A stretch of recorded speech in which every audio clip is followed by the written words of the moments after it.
ڕۆژباش بینەران و بیسەرانی کوردستان 24 ئەم ڕۆژ هاتینەوەلاتان بۆ پێشکەشکردنی بڕگەیەکی تایبەت و هەروەها نوێی پرۆگرامی ڕۆژباش لە کوردستان 24ەوە بۆ هیواین ڕۆژێکی پڕ ئومێد و هەروەها پڕوزەتان هەبێت. ئێمە بڕگە و بابەتەکانمان هەمە چەشنە، هەواڵە ناوخۆیەکان، هەواڵە جیهانیەکان بۆ ئێوە ڕوونەکەینەوە و بێگومان بەرنامەی ڕۆژباش یاخود پرۆگرامی ڕۆژباش بێبەش نابێت لە هەموو ڕێنمایە تەندروستیەکان بە تایبەت لە ئێستا لە سەردەمی کۆرۆنا. ڕاستە لەوانەیە زۆر بەمان بڵین کە بابەتەکانمان یاخود ژیانمان تەواو ئاوێتی کۆرۆنا بووە، بەڵام ئەمە لە پێناو تەندروستی خۆمانە، لە پێناو سەلامەتی یانی خۆمان و هاوڵاتیانی هەرێمی کوردستانە. بۆیە بە جێبەجێکردنی هەموو ڕێنمایە تەندروستیەکان بێگومان ئێمە ئامارەکانی توشبوون بەرەبەرە زیاتردا ئەبەزێت و بە خۆشحاڵی و چارەسەرەکان و ئەو کەسانش کە ئەنێرێنەوە بە ماڵەوە و چاکە بنەوە تا دێت زیاترەکات. سڵاو سۆبان. سڵاو هاژا، سڵاو بینەرانی ڕۆژباشی کوردستان 24 هیوادارم کە لە سڵاو و تەندروست و سەلامەت بن. ئەم ڕۆژ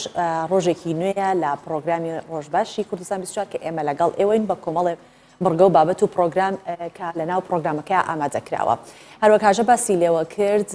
بە هەمان چەشن وەکو هەموو کەناڵە میدیایەکانی دیکە زۆر جەخت دەکرێتەوە، تەنانەت هەواڵە سیاسەکانی شتێکەڵکێشەیەکی کۆرۆنا کراوە، چونکە هەموو شتەکان ئێستا پەیوەستە بە کۆرۆناوە و هەموو ئەو بابەتانی کە باسی لێوە کرێت باس لەوە دەکرێت کە کۆرۆنا گەیشتۆتە چه ئاستێک، چەندێک خەڵک توش بووە، چەندێک خەڵک بەهۆی و گیانی لەدەستداوە و ئەو زانیاریانەی کە سەبارەت بە کۆرۆنا هەیە لەحزە بە لەحزە یان سات بە سات ئەبێ زیاتر و زیاتر ئاگادار بین بۆی کە بتوانین خۆمانی لێ بپارێزین. بۆیە ئێمەش هەوڵ ئەدەین زیاتر لە ڕۆژباشی کوردستان 24 ئەو بابەتانە بخەینە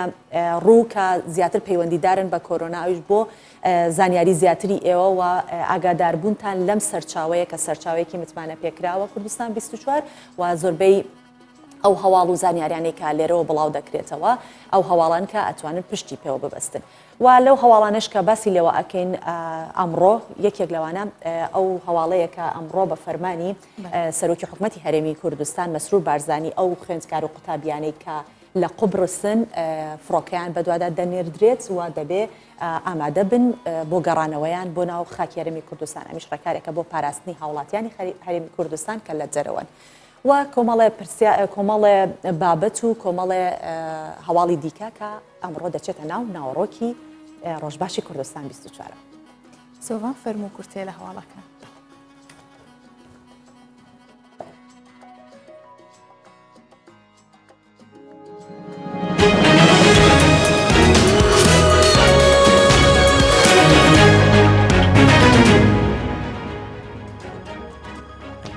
ئەمڕۆ لەسەر فەرمانی مەسرور بارزانی ئەو قوتابیە کوردانەی لا وڵاتی قوبرس دەخوێنن دەگەڕێندرێنەوە هەرێمی کوردستان. فەرمانگەی پەیوەندیەکانی دەرەوەی حکوومەتی هەرێمی کوردستان ڕایگەاند لەسەر فەرمانی مەسرور بارزانی سەرۆکی حکوومەتی هەرێمی کوردستان ڕێکارەکانی گەڕاندنەوەی قوتابیان لە دەرەوە تەواو کراون و گەیشتۆتە قۆناغی کۆتایی. ڕاشیگەیان ئەمڕۆ کاتژمێریەکی دوانیوەڕۆ ئەو قوتابیانە لە قوبرس دەخوێنن بە دوو کاروان دەگەڕێندرێنەوە هەرێمی کوردستان.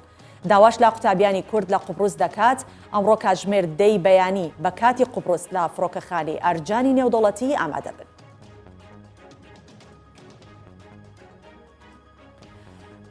چواردە کەسی دیکە لە پارێزگای سلێمانی تووشی کۆرۆنا بوون. وەزارەتی تەندروستی حکوومەتی هەرێمی کوردستان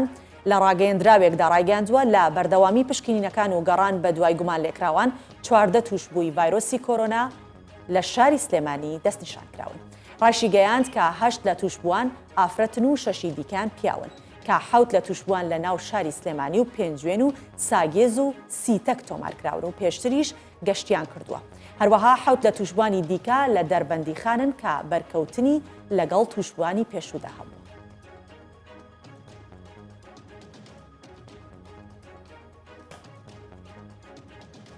وەزیری تەندروستی داوای توندکردنی ڕێکارەکانی تایبەت بە خۆپارێزی لە ڤایرۆسی کۆرۆنا دەکات. سامان بەرزنجی وەزیری تەندروستی حکوومەتی هەرێمی کوردستان ڕایدەگەێنێت هەموو هەڵسەنگاندنەکان وا دەخوازێت ڕێکارەکان تند و تۆڵ و زیاتر بکرێت و بۆ نەهێشتنی تەشەنەکردنی بڵاوبوونەوەی ڤایرۆسی کۆرۆنای نوێی کۆڤید-19. وەزیری تەندروستی حکوومەتی هەرێمی کوردستان سوپاسی هاوڵاتیان و لایەنە پەیوەندیدارەکان دەکات کە ئەو ماوەیە ئارامیان گرتووە و هاوکار بوونە. ڕاشی دەگەێنێت تکایە با تەندروستی هاوڵاتیان لە پێش هەموو کارێکی تر بێت بە پابندبوونمان بەمانەوە لە ماڵ و دوورکەوتنەوە لە بەرکەوتنی یەکتر کە لە کوردستان دوور بکات لە کارەسات.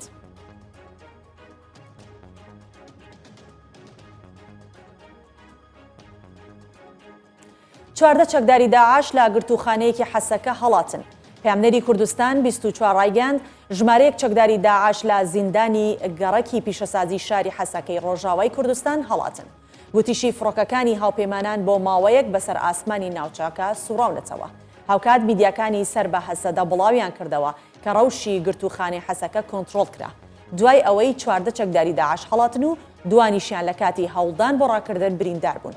گرتوخانەی غوێران لە شاری حەسەکە گەورەترین گرتوخانەیە لە ڕۆژاوای کوردستان کە نزیکەی 5,000 چەکداری داعشی تێدایە و بەشێک لەوانیش بیانی.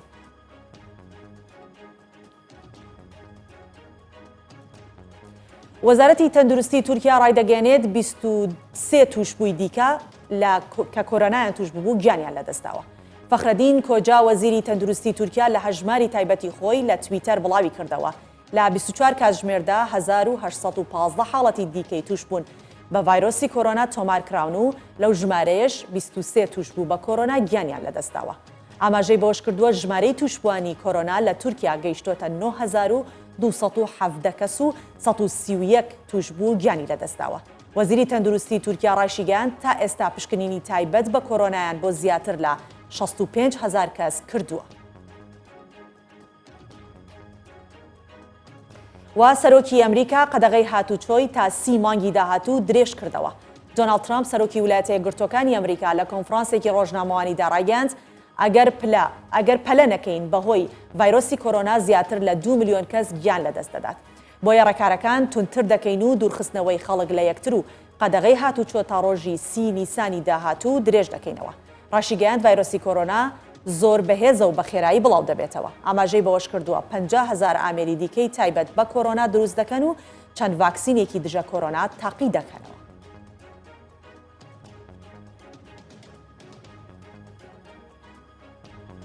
کۆتاییمان با کورتەی هەواڵەکان هێنا و دەچینە ناو پرۆگرامی ڕۆژ باشە.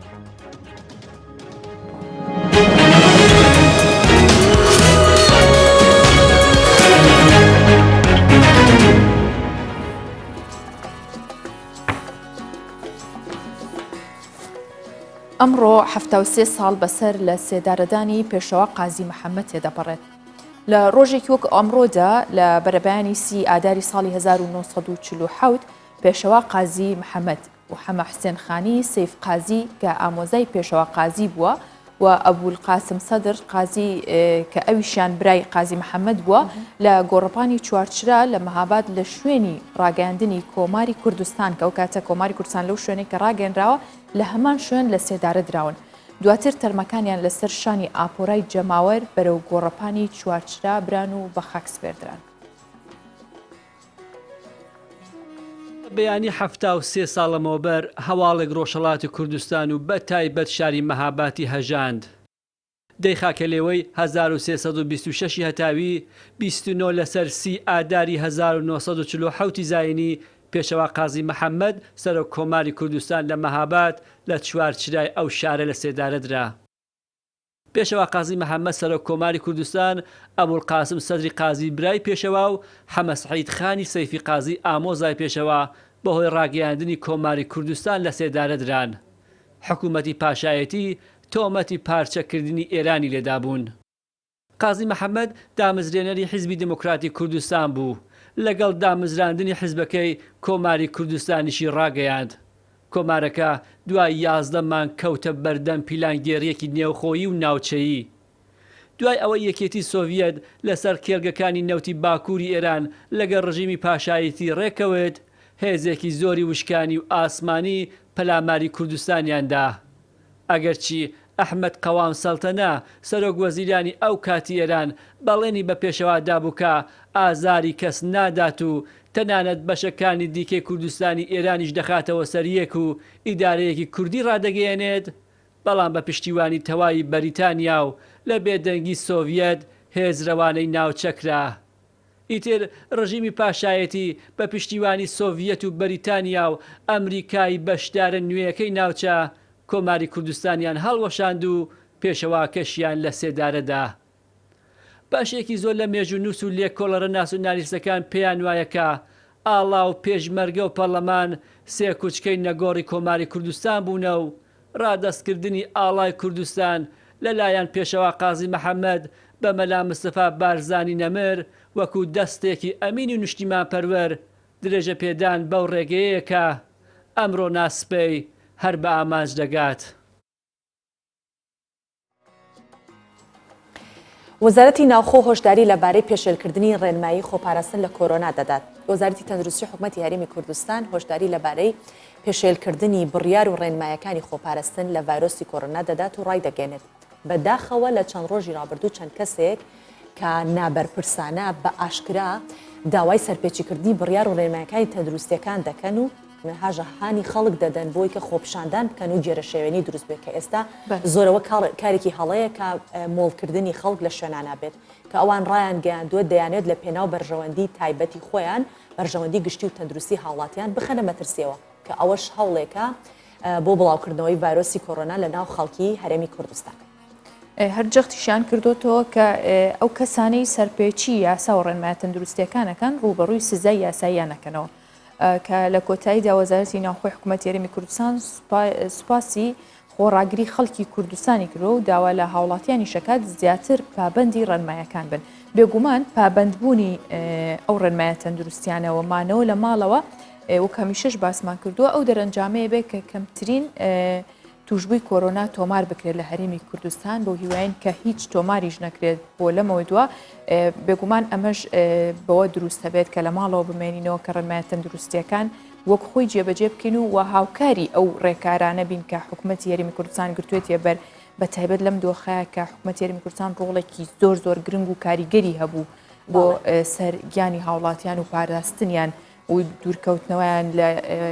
شوێنە قەرەباڵغەکان و سەلامەتی گیانیان و ڕێگریکردن لە بڵاوبوونەوە تەشەنەکردنی ڤایرۆسەکە. بەڵێ تەنها دان بە خۆگرتن ئەبێتە هۆی ئەوەی کە بتوانین ڕوبەڕۆی ڤایرۆسی کۆرۆنا ببینەوە. حکوومەتی هەرێمی کوردستان لەگەڵ بڵاوبوونەوەی ڤایرۆسی کۆرۆنا لە جیهان چەند ڕێکارێکی بۆ خۆپاراستن لەو ڤایرۆسە گرتە بەر و هاوکات وەزارەتی تەندروستی ئێمەش وەزارەتی تەندروستی حکوومەتی هەرێمی کوردستان ڕێنمایی تایبەت بە خۆپاراستن لە توشبوون بە ڤایرۆسی کۆرۆنای دەرکردووە. بە پێی ئامارەکانیش ڕۆژانە ژمارەی چاکبوونەوەی توشبانی کۆرۆنا زیاد دەکات بەراورد بەوەی کە بە وڵاتانی دیکەی جیهان و ژمارەیەکی کەمیش لە هەرێمی کوردستان تووشی کۆرۆنا بوونە شکر بخوا. بۆ قسەکردن لەسەر ئەم بابەتە میوانداری بەڕێز دکتۆرە چیمەن یاسین بەڕێوەبەری پاراستنی تەندروستی لە وەزارەتی تەندروستیمان کردووە کە ڕاستەخۆ لە ستۆدیۆ لەگەڵمانە بێت. فەرموو دکتۆرە بفەرموویتە ئێرە. بەخێر هاتی بەیانکەم باش بەیان و باش دکتۆرە سڵاو لەبێ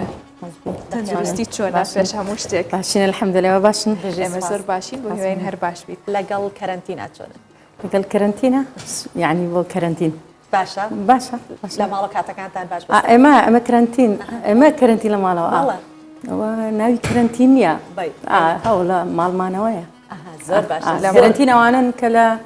ئێستا چکە بە وەزارەتی تەندروستی هەتا ئێستا کەرەنتینمان لە ماڵەوە نییە پێ دەڵێن کەرەنتین ئەوانن ئێستا ئەوانەی کە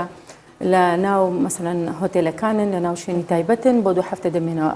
خەڵک لە ماڵی خۆتی لە شوێنی خۆتی لەوە باشتر ئەوە ئارامیەک بە دڵ و دەروونە باشێت کە ئەو شەیە بە شێوەیەکە ئەڵێن کەرەنتینکردن خەڵک لاچێت ترسێکی لەلادە بەس کە ئەڵێن لە ماڵەوە دەمێنینەوە لە ماڵەوەمانەوەیە بڵێ دکتۆرە بینە سەر بارودۆخی توشبوانی کۆرۆنا بە شوێکی گشتی بارودۆخیان چۆنە؟ بە شێوەیەکی گشتی بارودۆخیان باشە و هەتا ئێستا وەکو دەزانن ینی لە کۆی بەپێی آخر ئامارە کە دوێنێ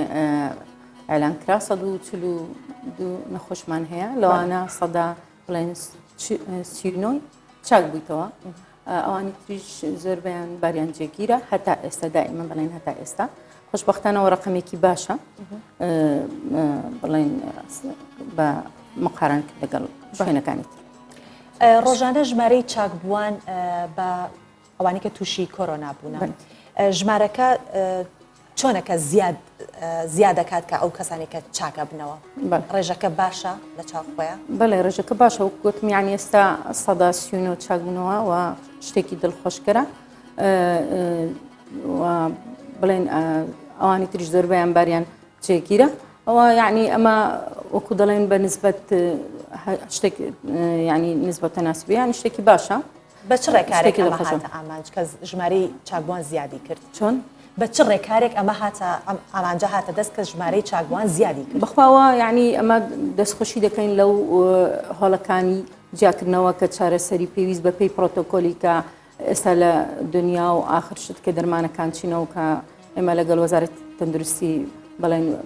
بەغدای فدرال و وەزارەتی هەرێمی کوردستان بە هەمانگی لەگەڵ ڕێکخراوی تەندروستی جیهان ئەو پرۆتۆکۆلی ئێستا مەسەلەن لە وڵاتان کە ئیسفادەی لێ کرایە ئەومان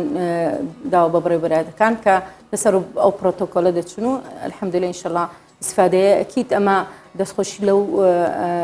پزیشک و کارمەندانە دەکەین کە لەو هۆڵانە بەبەردەوام داوام دەکەن و ئەکید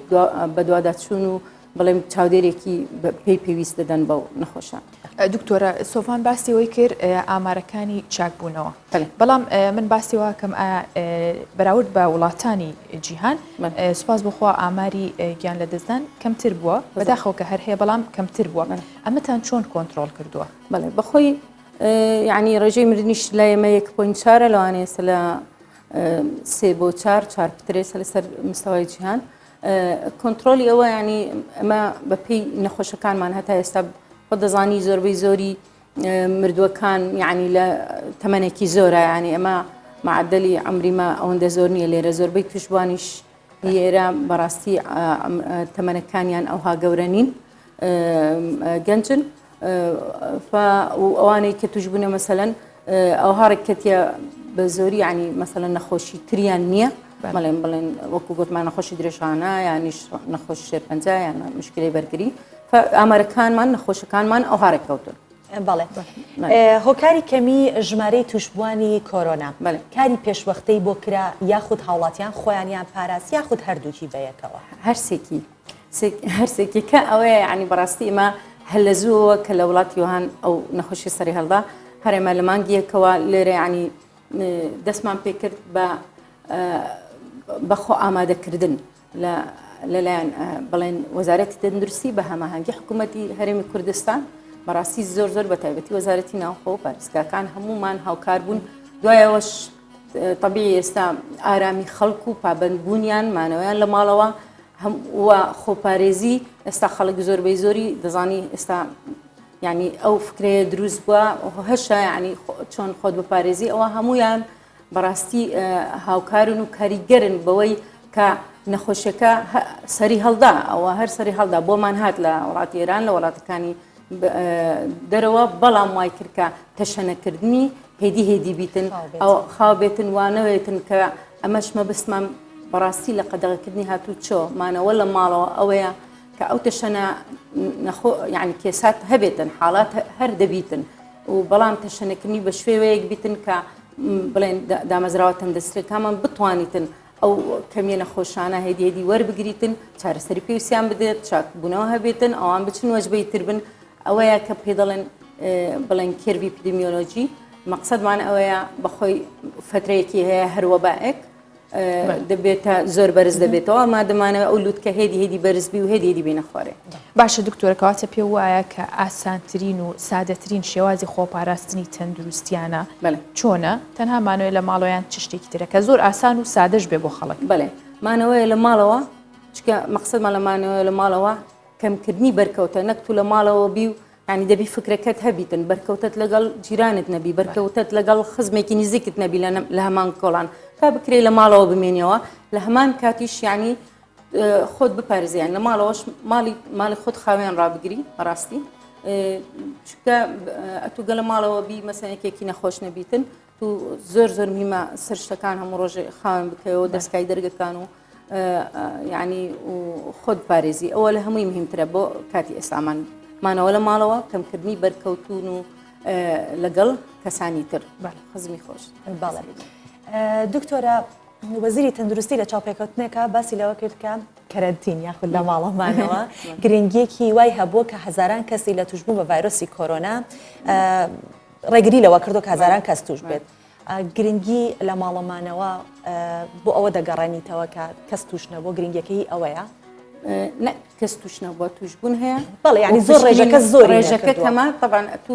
هەزاران کەسی پاراستووە مەبەست لەوەیە چکە ڕێگای گواستنەوەی ڤایرۆسەکە خۆت دەزانی ینی هەموو دەزانێت ئێستا لە پروشکی بڵێن کاتی پشمین و کۆکینی نەخۆشێکی بڵێن توش بووە بۆ ڤایرۆسی کۆڕۆنای نوێ وەلا کەواتە شێوەی گواستنەوە مەسەلەن آخر شت یعنی چکە ڕۆژانە ڕێنمایی دەگۆڕێ ڕۆژانە پێناسەکان دەگۆڕێ بە پێی آخر پێناسەی پێوەری نەخۆشیەکە ئەگەر تۆ دووری مەسەلەن 1 مەتر ماوەی 15 دقا لەگەڵ کەسێکی توش بوو بۆستی 15 دقای پێ بچی ئەوە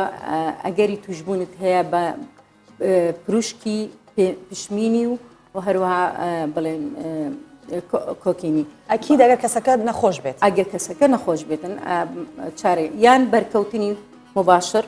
بەرکەوتنی بڵێن ماچکردن و تۆقەتکردن یان بەرکەوتن کە پشمیوە ئەمە بۆیە دەڵێن ئێستا زۆر میمە ئێستا ئەمە کە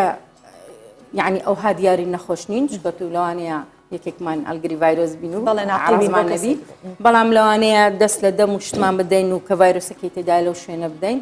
منیش دەستی لێدەم بۆ من بگوازرێتەوە زۆر میمە کاتە ئەمە ئەوانە بڕاستی کە لە بەردەکەی بەس بەبیرت دێنیتەوە شتێکەیە ئەو دەستە بۆ دەمت مەبە بۆ چاوت مەبە بۆ لەت مەبە بەو شێوەت و ناگوازرێتەوە کاتە ئەوە بەرکەوتنەکە تۆ نازانی لە دەرەوە بچێ دەرێ بچێ شوێنێک ئەو شوێنانە بەرکەوتنی هەیە لەگەڵ ئەو ڤایرۆسش دەمینێتەوە چەند ڕۆژێک لەسەر شوێنەکان بە زیندوی کەواتە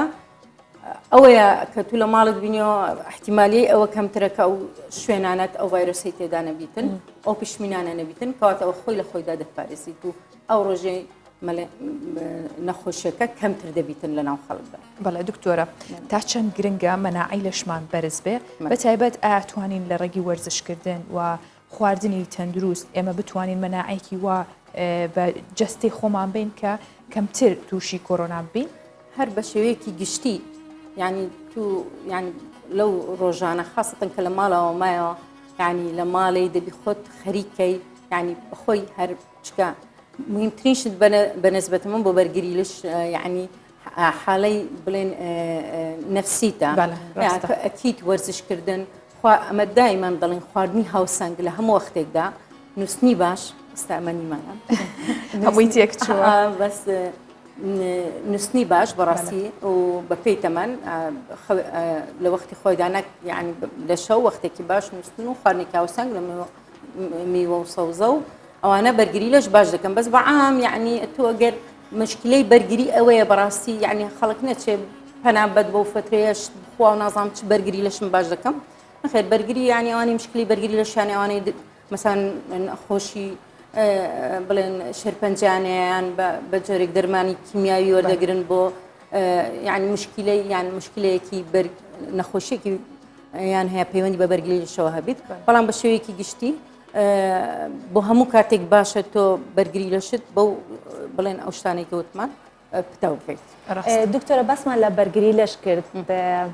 ماشەڵڵا خەڵکی کوردستان کورد بە گشتی بەرگری لەشی بەهێزە چونکە کەمترین کەسین کە خواردنی لە قوتونرا و ئەخۆین و ئاە بەبەردەوام حەزمان لە چێشتی کوردەواریە و ئەو خواردن ئێستاش کە خەڵک لە ماڵەوەی دکتۆرە هەمووی خەریکی خواردنی خۆش و شیرینی و خواردن دروستکردنە و گەڕاونەتەوە بۆ سەر خواردنە کۆنەکان بەڵێ ئینجا خەڵکێکین حەزمان لە مریشک و گۆشت و تکە و ئەمانە هەموو ئەوانە کاتە بەگشتی تاکی کورد بەرگری لەشی بەهێزە چکە خواردنی تەندروستە خوارد چندێک ئەمە ڕۆڵی هەبووە کە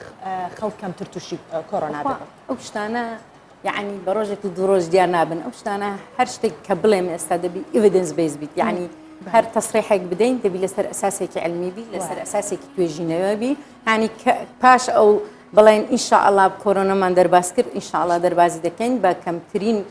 نەخۆشی و مردن ئەو کاتە دەتوان توێژینەوە بکەین ئەو کەسانێک کە توش بوون و بەرگری لەشیان ئەو کاتە ئەتوانین بەس بە شێوەیەکی گشتی ئینشاءالله ئامارەکانە تا ئێستا دڵخۆشکردن. باشە دکتۆرە ئەو خواردانەی کە ئەخورێ ینی ئەمەوێ بەجددی ئەوە ڕوونکەیتەوە بۆمان ئایا ڤایرۆسی کۆرۆنا لە ڕێگەی خواردنەوە گوێزرێتەوە؟ ڕێگەی خواردنەوە نییە لە ڕێگەی وەکو تەنەکانی تر مەسا ئەتۆ کەمی و سەوزە و شت دەکری وەکو تەنەکانی تر ئەگەر یەکێک پشمی بێتە سەرەیە ئەگە دەستی بەرکەوت و بە باشینەی شوی لەوانەیە بگوازرێتەوە کەواتە زۆر میمەت و کوشتەکانی دەشۆی لە یعنی ئەو شتانەی دەکڕی سەوزەیە میوەیە کە لە دەرەوە دینەوە بە جوانی بشۆی هەر وەکو پێشان چۆن شتوتە ینی بە مادێکی پاکەرەوە بشین شەرت نییە پاکەرەوەی سەوزە هەیە بەس دەتوانی تۆزێ هەر شتێکی کرد بۆ تۆزێتایی زۆریشنا بەپی چۆن شتوتە لەمەوە پێش عیناشت. دکتۆرە قسێکی کوردەواری خۆمان هێڵە ناوی گەورە و دەی وێران زۆر ناوی ئیتالیامان بیست بوو وڵاتێکی پێشکەوتووە وایە وانە بەڵام ئاستی هۆشیاری هاوڵاتیانیشی بەرز بوو بەڵام بە گوێ ڕێکارەکانی ڕێنمایی تەندروستەکانیان نەکرد و باڵێن کۆرۆنیان بە گاڵتە گرت بۆیە وەزعەکەەوە قڵیشایەوە یەکجاری ئاستی هۆشیاری هاوڵاتیانی کوردستان لە چه ئاستێکە ئەبینیت کە ئاوها لە ماڵەکان خۆراگر بوون و بەرامبەر ڕێنمایەکان وەستان ئاستێکی باش بوو ئەکیت ئاستێکی زۆر باشە ئەمە دائیمەن دەڵێن کە پێمان دەڵێن پەیامتان چێ بۆ خەڵک ئەمە دەڵێن هاوکارمان بن کەواتە ئەمە ئەو مەرحەلەی ئەو ڕۆگەیشتینە ئەکیت هاوکارمان بوونە ئەکیت پابند بووینە ئەمە دەڵێن بە ڕێژەیەکی بە شێوەیەکی گشتی یعنی ڕێژەک هەر دەبی تو سەداسەتە بەڵام بە شێوەیەکی گشتی پابند بووینە هاوکار بوونە ئەکیت ئاستی وشیاریان و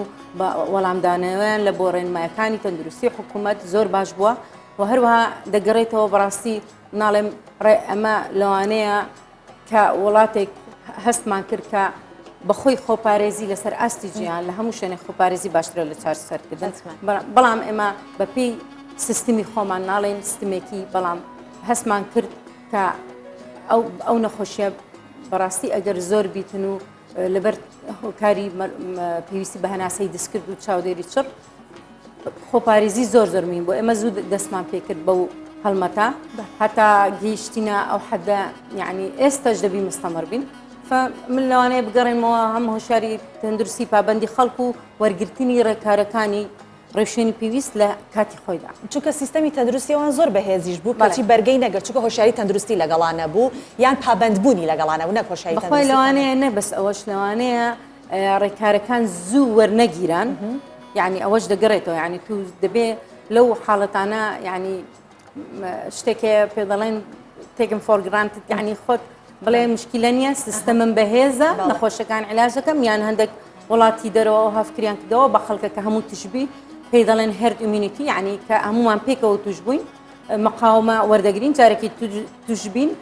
مشکلە نییە زۆر وڵاتان لەسەر ئەوساسە تەسەڕفیان کرد بەڵام دوایەکە دیتیان ناحساباتیان کرد ڕێژەی مردن زۆر دەبی ڕێژەی نەخۆشی زۆر دەبی بەرگە ناکردن هەندێک وڵات بالفعل بەرگەی نەکرد و کەواتە حساباتیان بڕێک تاخیر بوو بەس خۆشبەختانەمە زوو دەستمان پێ کرد ئینشاءالله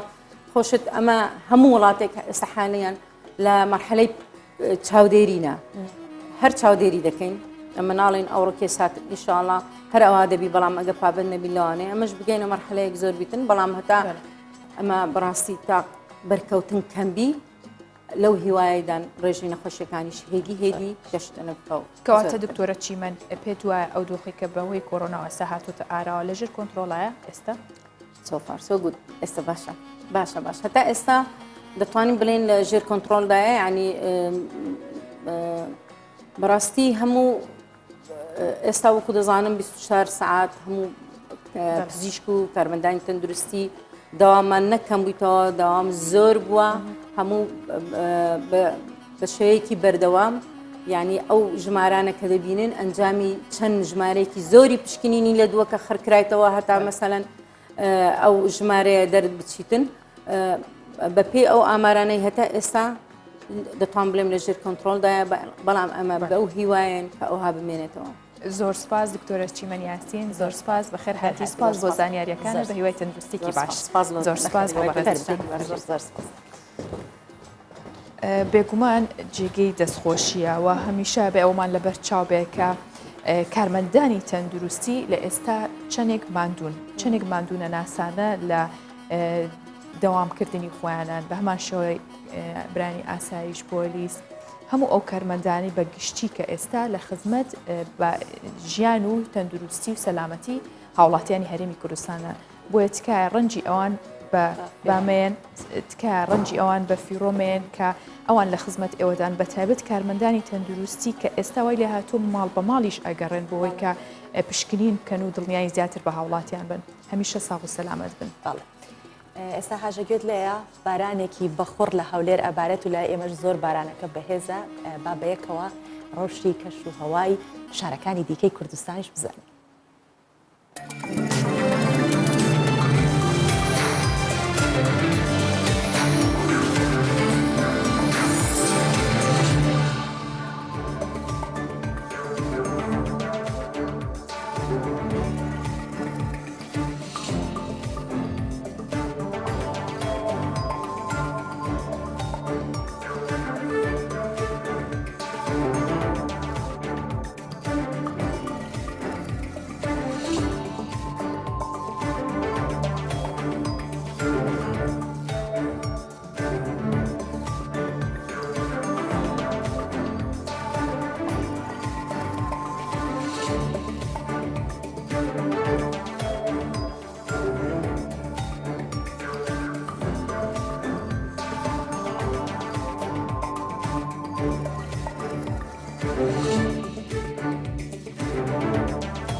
زمانی دایک کە شیرینترین زمانە و زمانی ئێمەش زمانی دایکمان زمانی کوردیە بۆیە ئەوە چەند ساڵێکە لە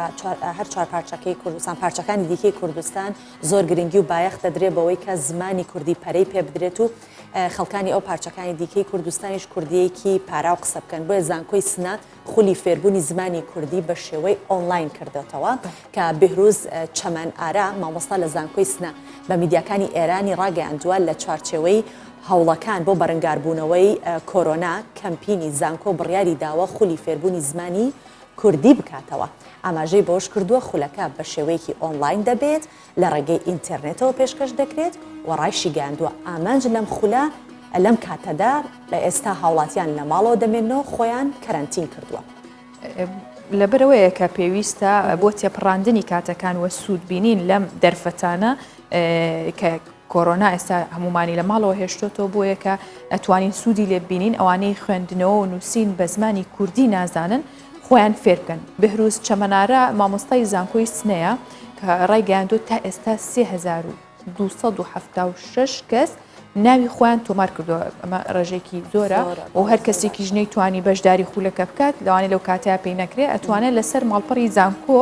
سوود لەوانەکان وەربگرێت چونکە خولی فێربوونی زمانی کوردی کە لەلایەن زانکۆی سنەکراوەتەوە لە هەفتەیەکدا 5 شەو وانەکان پێشکەشەکرێت و تا ڕۆژی چواردەی مانگی نیسان بەردەوامە تا ئەو کاتێک کە خەڵک لە ماڵەوەن بەگشتی بەردەوامە بە خولەکە بڕیاریشە لە داهاتوودا خولی فێربوونی زاراوەکانی دیکەی کوردی هەم کرمانجی خوارو و ناوەڕاست و هەورامیش بکرێتەوە. ڕاستە کوردی زمانی کوردی زمانێکی زۆر دەوڵەمەندە بە چەندین زاراوە ئەوە ضروریشانی هەریەک لە ئێمە کە کوردین هەندێک لە زاراوەکانی دیکە هەوڵ بن خۆمان فێرکەین بە تایبەت لەم کاتەیە کە سوودوەرگرتنە لە ئەو کاتانی کە لە ماڵەوە ماوینەتەوە بۆیە مامۆستانی زانکۆی سنەش ئەم هەلایان خۆستۆتەوە بۆی کە سوودێکیان هەبێ بە هاوڵاتیان و بە کوردستانیانی خۆشەویستی. بەڵێ هاژە من ئەڵێم ئێستا جارێتریش هەر باسیەوەمان کرد زۆر جار باسی ئەو شتاکەین ئەڵێن ئێمە چونکە کاریگەری زمانی شوێنی ترمان لەسەر بووە بۆ نمونە ئێمە لە عێراقا کاریگەری زمانی عەرەبیمان لەسرە زۆر وشەمان هەیە بە عەرەبی ئەیڵێن ئەو کەسانی کە لە ڕۆژهەڵاتن کاریگەری زمانی فارسیان لەسرە باکوور کاریگەری زمانی تورکی لەسرە من پێم وایە لە بریەوەی کە وشەیەکی تورکیان عەرەبیان فارسی بەکاربێنین چیتیایە بە کوشێکی کوردی بەکاربێن با لە زاراوەیەکی تر بێ ئەگەر بۆ نمونە بۆمان ئەمانەیسا من تۆزرم پێش لە جاتی بڵم سات ئەمود لەحزە وانە ئەبا بوو تایە سات بۆم ناهات ئەمود لەحزە چون کاریگەری زمانی عەرەبیم لەسرە بۆیە پێم باشە کە من وەکو خۆم پێم باشە ئەکرێت زاراوەیەکی تر مەسەلەن کرمانجی یاوەکو هەورامی لەو کاتەیە ئەوە جێنشینی ئەوە بکەین ڕاستە. بکوزاوایەک لە خەرتومی پایتەختی سوودان بڕیاریاندا بەهۆی بڵاوبوونەوەی ڤایرۆسی کۆرۆنا ئاهەنگی هاوسەرگیریان بە شێوەیەکی جیاواز بکەنەوە.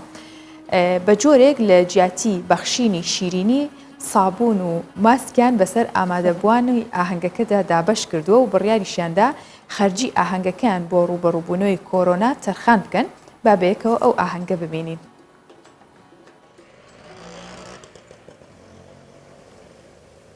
وەک هەر بکو زاڤایەکە دن ڕۆ ئەو بەتر دخواستن ئاهەنگەکە مەزن و بجۆش دەگەل ماڵبات و دۆستێن خوا لە دار بخن داکو دەست بە ژیانەکەن و یا هەفژینیە بکەن لێ بەڵابوونە ڤایرۆسێ کۆرۆنا لە سوودانێ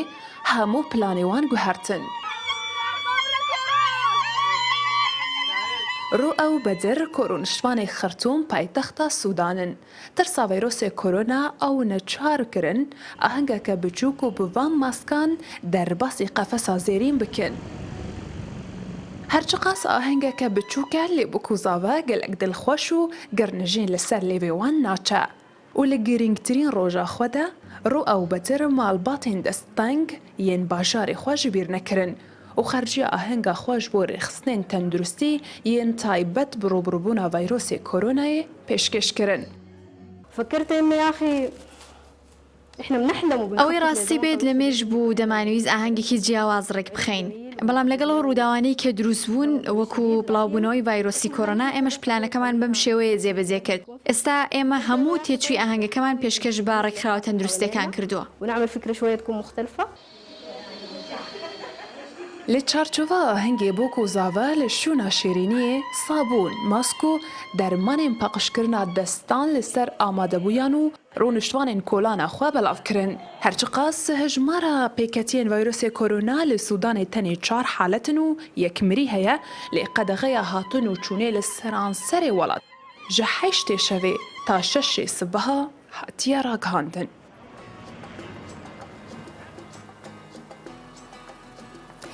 ستیڤان دۆجارێک سکرتێری ڕۆژنامەوانی و گشتینەتەوە یەکگرتوەکان بڕیاری داوە 250,000 دەمامەت بۆ ویلایەتی نیویۆرک لە ئەمریکا ڕەوانە بکات ڕاشی گاندووە قسەیان لەگەڵ حاکمی ویلایەتی نیویۆرک کردووە کە بەیەکەوە دەست بەناودەستی یەک و بە یەک دەنگ پشتیوانی ئەو ویلایەتە دەکەن کە هاوکاریەکانی نەتەوە یەکگرتوەکان دوای پەیامی بەرپرسانی ویلایەتی نیویۆرک دێت کە ڕایان گاندبوو پێویستە تەندروستیەکان پێداویستە تەندروستیەکان کەمی کردووە و داوای هاوکاریان کردووە. بۆیە دواتر حکوومەتی ئەمریکا کەشتێکی 1000 قەرەوێڵەیی ڕەوانەی ئەو ویلایەتە کردو ڕێکارەکانی ڕوبەڕووبوونەوەی ڤایرۆسی کۆرۆناشی فراوانتر کرد چەندە لە سەرتاوە زۆر بەهێزی بەجلهێزی ئەمریکا خۆی دەرخست بەڵامەوە تا ئێستا ئەویش دووچاری تاڕادێک قەیران بۆتەوە بۆیە تا ئێستا زیاتر لە 190,000 کەس لە ئەمریکا تووشی کۆرۆنا بووە ئەم ڕێژەوەنە زیادی کرد زۆرینەی حاڵەتەکانی توشبوون بە کۆرۆنا لە ویلایەتی نیویۆرک تۆمار کراوە کە ژمارەیان 7,000 توش بووە ئەمە وای کردووە کە ئێستا بگەنەوەی داوای هاوکاری بکەن یاخود هەماهەنگێکیان هەبێ لەگەڵ ویلایەتەکانی دیکە بۆی کە بەرەنگاری بنەوە هەم لە دابینکردنی هەموو ئەو کەرەسە پێداویستیانە بۆ تایبەتیش کاریگەریکی زۆری هەبووە لەسەر بارودۆخی ئابووری ئەو ویلایەتە یەکگرتوەکانی ئەمریکا بە تایبەتیش نیویۆرک. بەڵێ تەنانەت دۆناڵد ترامپ ئەوە بوو ئەوەیشی ڕاگەاند کە دەبێت دەست بکەن بە دروستکردنی ئامێری هەناسەدان واتە لە ئامێری هەناسەدانیش تووشی کێشە بوونە و پشکنینی کۆرۆنا ئەنجامدانی پشکنینی کۆرۆناش زۆر تێچوویەکی زۆری تێچێت کە ئەندامانی کۆنگرێسیش باس لەوە ئەکەن کە ئەبێ ئەو بڕا پارەیە کەم بکرێتەوە ڕەچاوی بکرێت خەڵک بتوانێت بێگومان پشکنین بە ئاسانی ئەنجام بدات. سۆڤان ئێمە چەند وەختە باسی واکەین ئەم هەموو وڵاتە کە تووشی کۆرۆنا بۆچی ئەەکەن چۆن ڕێگارەگرنە بەر چۆن بەرەنگاریە بنەوە بەڵام ئێمە هێشتا باسیەوەمان نەکردووە کە چەند وڵاتیش هەیە تا ئێستا توش نەبووە کە 22 وڵات هێشتا ماوە لە جیهانە کە هیچ حاڵەتێکی توشبوون بە کۆرۆنا تۆمار نەکراوە بەپێی ماڵپەری دەیلی ستاری ئۆنلاینی بەریتانی تا ئێستا هیچ حاڵەتێکی توشبوون بە ڤایرۆسی کۆرۆنا لە 22 وڵاتی جیهان تۆمار نەکراوە هەموو ئەو وڵاتانش لە کیشوەری ئاسیا و ئەفریقا و ئۆقیانوسەکانن کە ئەو وڵاتانەی تا ئێستا هیچ هاوڵاتێکیان تووشی کۆرۆنا نەبووە لە کیشوەری ئاسیایە بریتین لە یەمەن کۆریای باکوور تاجیکستان تورکمەنستان و لە کیشوەری ئەفریقاش وڵاتانی مالاوی باشووری سوودان سیرالیۆن بۆتۆسانە دوورگەی قەمەر بۆرەندا و ساوتمی هەرچەنەها ئەم ناوانەمان نەبیستەوە بەڵام ئێستا چونکە کۆرۆنا تووشیان نەبووە ئەم ناوانە بەرگۆمانەکەوێت هیچ حاڵەتێکی توشبوون بە کۆرۆنایان تیا تۆمار نەکراوە ئەم شوێنانە جگە لەوەش لە ئۆقیانوسەکانی کەش هیچ ئۆقیانوس و هیچ ینی ئۆقیانوسێکی دیگەیە کە هیچ کەسێک لە ئەو شوێنانە توش نەبووی جزرل سلێمانە فانوانۆ و سامووە کیبریاتی میکرۆنیزیا تونگا دوورگەی مارشال بڵاو تۆفالۆ و ناورۆ بەڕاستی ئەم وڵاتانە لەوانەیە هێشتا ناوەکانی زۆر کەس بەرگوێی نەکەوتی بێ بەڵام تا ئێستا ئەوان تووشی کۆرۆنا نەبوون و بەپێی ئامارەکانیش تا ئێستا ڤایرۆسی کۆرۆنا لە 190 وڵات بڵاوبووتەوە و زیاتر لە 700,000 کەس توش بووە و زیاتر لە 35,000 کەسیش بە کۆرۆنا گیانیان لە دەست داوە بەڵام لە نەویاندا ئەم وڵاتانەی کە لەناو ئۆقیانوسانیان ئەفریقا و ئاسیا هەبوون تا ئێستا توش نەبوون پێچێت بەهۆی بارودۆخی ژیانیان یاخود سروشتەکان بێ ئەمە بێگومان هەموو ئەم لێکەوتانە دوای کۆتایی هاتنی ئەم دۆخی ئێستا بێت کە کۆرۆنا هەموو گیانی داگیر کردووە دوای تێپەڕاندنی ئەم دۆخە هەموو ئەوانە بە لێکۆڵینەوە ئەخرێتە ڕوو بۆ ئەم وڵاتان توێژینەوەکان چڕ ئەکرێتەوە بە خۆشحاڵەوە لە هەرێمی کوردستان هاوشێوەی ینی بەپێی ڕسێرچەکانم کە کردومە بەپێی ئەوانە بینیومە کە لە هەرێمی کوردستان بە تایبەت لە زانکۆکانی ناو کوردستان زۆر چڕ کراوەتەوە دکتۆرەکان و هەروە قوتابیان بەردەوام لە سێرچان یاخود لە هەوڵان بۆی کە بزانن ئایا توێژینەوەی لەسەر ئەکەن ئەم ڤایرۆسە چۆن توش ئەبی چۆن چارەسەرەکرێ ئێستا لە زانکۆی سلێمانی سۆڤان لە زانکۆی سلێمانی لەلایەن سپۆری بەشەکە و هەروە قوتابیەکانی هاتوون دەرمانێکیان دۆزیوەتەوە بۆ ئەوەی پشکنینی تاقیگەیی ڤایرۆسی کۆرۆنای پێ بکرێ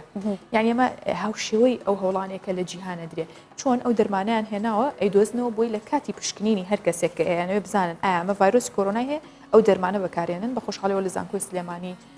کاری بۆ کراوە و بەڕێوەبەری گشتی تەندروستی سلێمانیش دکتۆر سەباح ئاماژەی پێکردو و زیاتر چڕیەکەنەوە بەڵێ ئەم هەوڵانەی کە دەدرێت بۆ توێژینەوەکان بۆ ئەوەیە کە جارێکی دیکە جیهان ڕوبەڕووی کێشەی لەم شێوەیە نەبێتەوە هەرچەندە لەوە چێت ئەمە هەواڵێکی ناخۆش بێ بەڵام پێشبینیەکان یاخۆ توێژینەکان وە دەرەخەنکە هۆکارەکانی سەرهەڵدانیا و بڵاوبوونەوەی ئەو ڤایرۆسانە بزانێت هەرچەندە لە یەکێک لە توێژینەوەکان باس لەوە دەکات کە لە 2032 لەوە ئەچێت جارێکی تر بەهۆی شەمشەمە کوێرەوە هەمان ڤایرۆسی کۆرۆنا بڵاو ببێتەوە چونکە شەمشەمە کوێرە هەڵەستێت بۆ پارێزگاری لە خۆی ئەو ڤایرۆسە دروستەکە بۆ بەرگری لەشی خۆی بۆیە دەبێت بزانین کە چۆن توێژینەوەکان چی دەڵێن بۆی کە ڕوبەڕووی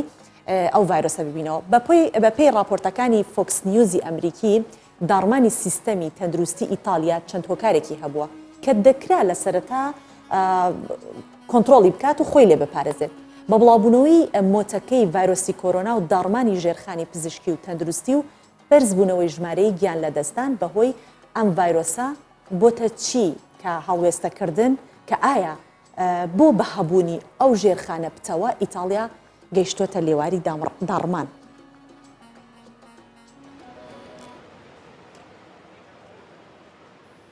وڵاتێک لە لووتکەی پێشکەوتنی تەندروستی و ئاسوودەیی و گەشت و گوزار و جوانی ئاوێتەبوونی گەنجینەی ئاسەواری کۆن و فاشن و مۆدێلی سەردەم و ڕووکردنی زۆرترین گەشتیار بۆ بینینی سروشتە دڵڕفێنەکەی وڵاتی ڕۆمانسیەت و ماچی عاشقانە سحری لە چاوەکان دەکرد و دڵی دەبرد چ شتێک بووە هۆکار لە چاوتروکاندنێکە هەموو ئەوانە بێنە لێواری مەرگ و چرکە بە چرکە هەناسەیان پێ هەڵچنێ و بکەوێتە تەڵەی مەرگ و لە لێواری داڕمان بێت. ئیتالیا بە 6.5 میلیۆن دانیشتوانەکەی ئێستا بۆتە ناوەندی بڵاوبوونەوەی زۆرترین توش بوو بە ڤایرۆسی کۆرۆنا و زۆرترین ڕێژەی گیان لەدەستدان تێیدا تۆمار کراوە.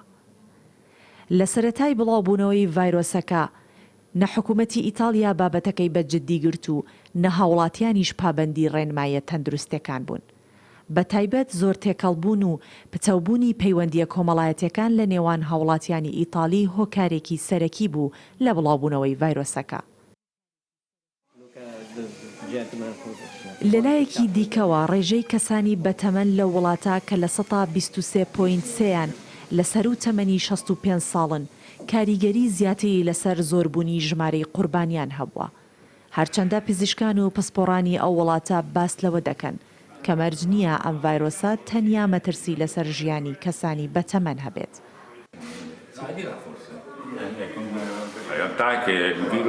لە ڕاستیدا ئەوە زۆر هەڵەیەکەوە بڵاو بووتەوە تەنیا کەسانی بەتەمەن مەترسی مەرجیان لەسرە. ئەم ڤایرۆسە بۆ هەموو کەس هەمان مەترسی هەیە کە سیستەمی بەرگری لە شیان لاواز بێت.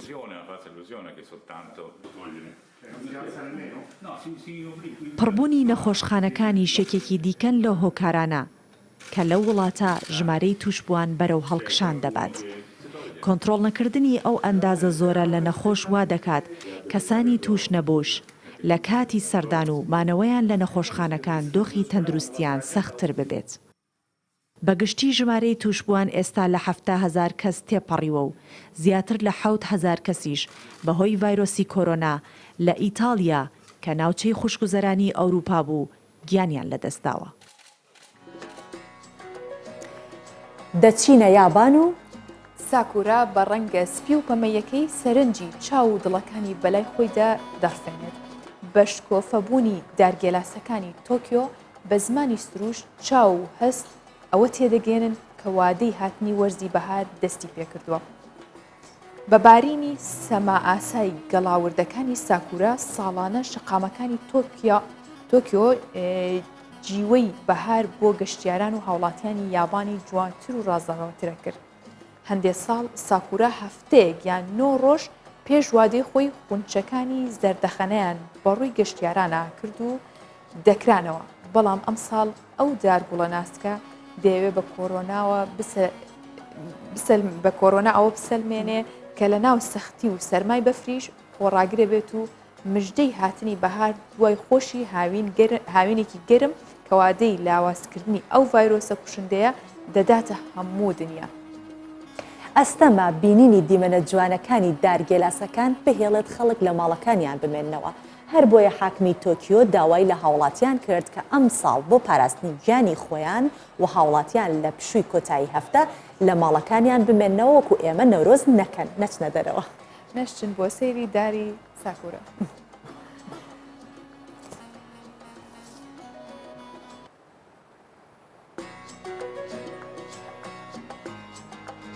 بەم هەواڵە جوانە بەم هەواڵە سەرنجڕاکێشە هاتینە کۆتایی بڕکە و بابەتەکانی ئەمڕۆی پرۆگرامی ڕۆژباش بۆ هیوایین سبەین لە هەمان کاتژمێر 7 تا 8 بینەری بڕکە و بابەتەکانی ڕۆژباش بن لە بەرەوەی هەواڵ و زانیاری نوێمان بۆ ئامادەکردوون و بێگومان پێشکەشتان و لە ڕۆژباش کە کۆتایی پێهات دەچینە ئەستۆدیۆی هەواڵەکان و لەوێ بڵتونی هەواڵەکانی کاتژمێر 8 پێشکەش دەکرێت و ماڵەوە. هەر شەو.